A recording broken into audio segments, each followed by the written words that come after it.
safety in Metro schools. Our first guest is Dr. Spence, who's the Director of Administrative High School Services for the Metro Board of Education. Welcome to Black Pulse, Dr. Spence. Thank you, Dr. Haney. It's a pleasure to be here. Thank you. Dr. Spence, we mentioned in our introduction the belief that 30%, at least 30% of the general public believe that the Metro schools are unsafe. Are they safe or unsafe? The Metro schools are very safe. I guess it's a little unfair to just give you a yes or no right up front, but I would say starting off with yes, and then I would move to talk about that a little bit. Safety is a matter of perception. The schools are a part of the total environment of Nashville.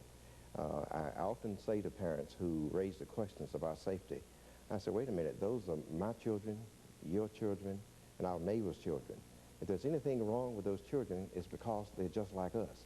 Now, the unfortunate situation is that if a parent hears about a fight in a school or a situation that's no different from what had occurred when they were in school 20, 15, 20, 30 years ago, they automatically assume because they were not there to witness it that it makes the school unsafe. One apple doesn't ruin the whole barrel unless something is not done about it. So the schools are extremely safe, and I maintain that the schools in the metropolitan community are probably the safest place in the entire community. We staff schools to make certain sure that that does occur. If students are at places they're supposed to be at the time they're to be there, then there is no problem of safety. We have total supervision. This doesn't mean that somebody occasionally won't do something that's wrong or won't do something. But if the students are in class when they're supposed to be there and where they're supposed to be, we supervise them. Now, if a student cuts class, do not come to school on time, and do other kinds of things, we do not have staff to supervise restrooms or other places while classes are going on. But so I maintain that, and I think the statistics would bear me out, that the schools are probably the safest part of this entire community when you consider overall the impact of safety and what happens in regards to the rest of the community. Well, Doctor, what would you suggest as one of the causes that so many people believe that the schools are not safe? It's anything that a person is not aware of or not up on, they're down on.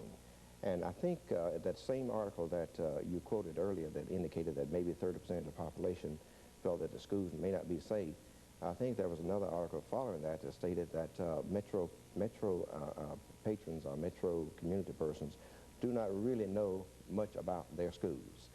Unfortunately, only about 30–35% of the adult households in the Davidson County area have students that are school age, and consequently the other population, rest of the population, make perceptions about school based on that terrible single isolated incident that occurred in the paper last week or week before last, and they assume that all kids are that way, and that's not the case. But as we look at the school setting and the environment, it is a very safe environment. We think that we have one of the better school systems in the country. Our test scores are going up.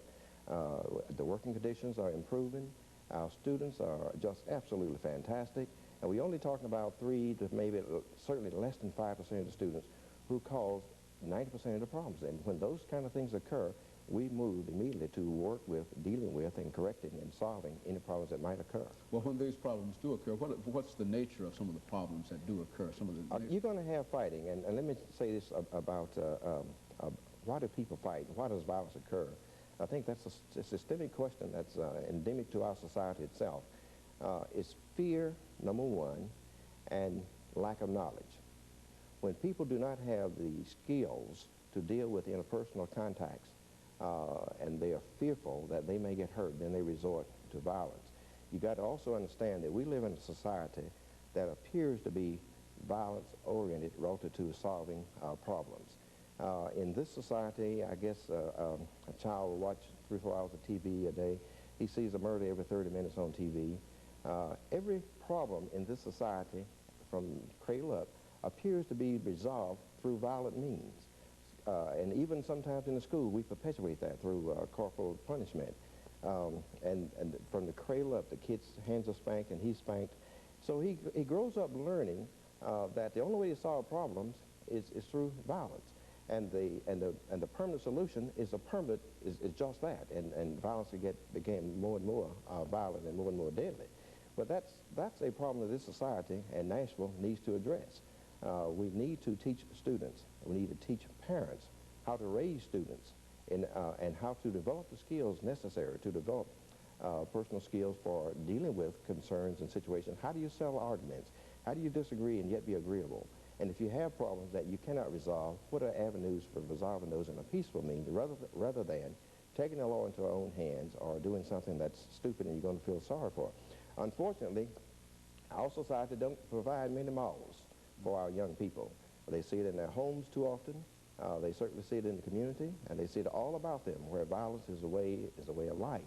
That's the reason I said that schools are probably the safest place in the society, and certainly in this town, because we do make that effort. When things like this do occur, we do make the effort to counsel with students and help them to understand that there are better ways to solve problems, and we also make efforts prior to these kind of things occurring. So you're talking about a very small percentage of students. You're talking about a population of over 8,000 kids, and a very small percent of them create a problem, have some problems or concern. That would not be true of any other environment I think you could think of in this society, and certainly in this community. If you look about school violence and the potentials for violence, what about the number of plants, the number of churches, the number of, well, even newspaper offices with the guards and the security systems, that sort of thing. So, So the schools just mirror or reflect general society. And I think it reflects the better side of the society. Now, what are some of the causes of some of the physical violence? Of course, you mentioned the fact that that small number of students who will be engaged in disruptive behavior will be accused of fighting. Now, what are some of the other causes of the physical violence?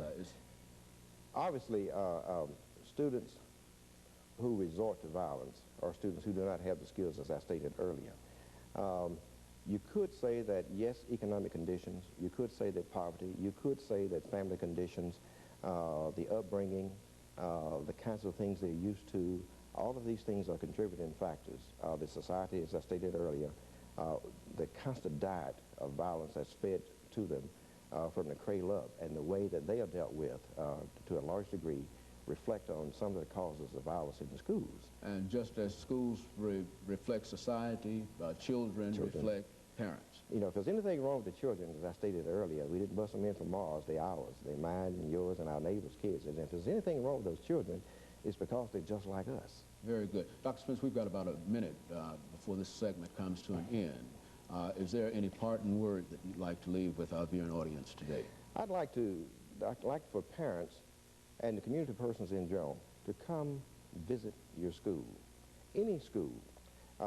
You don't have to make an appointment. Just come to see what's going on in the school and become involved and become a part of the school operation. If you would come and volunteer to serve on various committees and talk with the principals and teachers, work with the students and tutoring programs and those kind of things, I think you'll get a perception how great the kids are in the school system and how great the metro school system is. It's one of the few metropolitan areas in the country with a very diverse population where test scores are on the rise and where the morale is getting better day by day. And those parents who are involved in the schools know what a good deal they have. Very good. Thank you for coming by and talking to us about this very important question today, Dr. Spence. And we'll be back following this commercial break.